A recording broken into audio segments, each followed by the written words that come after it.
home, a controversial new immigration bill is headed to the governor's desk. And it will provide millions of dollars for DeSantis and migrant relocation program. And local 10's Hatzel Vela is joining us live from Miami with the details. Hatzel?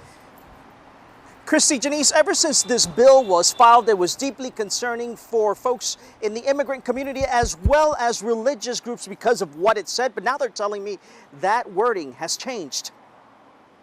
The bill could have been a lot worse.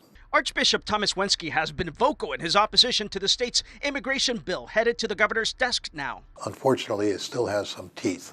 D. Claude say immigration advocates, but it still scratches. People are still subject to felonies, but that is if they bring someone into the state. The final version of the bill requires businesses with more than 25 employees to use E-Verify, a federal system that checks employees' legal status. It prohibits local governments from funding organizations that issue ID cards to undocumented people. It invalidates out-of-state driver's license held by undocumented immigrants, and it requires hospitals that accept Medicaid to include citizenship questions on intake forms. That is still very much a concern, because it will create fear and keep our communities from accessing health. Under the bill, the governor would get $12 million for his relocation program, which got a lot of attention last year when he flew a group of Venezuelans to Martha's Vineyard. It's an interesting piece of legislation in that it solves nothing it purports to address. Those familiar with immigration remind us that doesn't apply to recent arrivals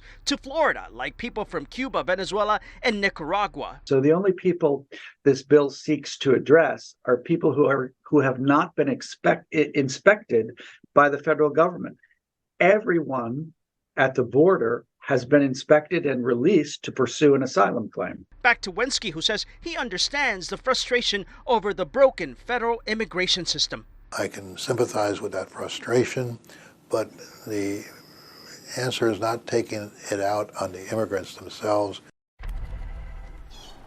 And there's still a lot of questions as to how all of this will be enforced. And when you talk to immigrant advocates, they'll tell you as soon as the governor signs this bill, lawsuits will follow. For now, reporting live from Miami Shores, I'm Hatzel Vela, Local 10 News.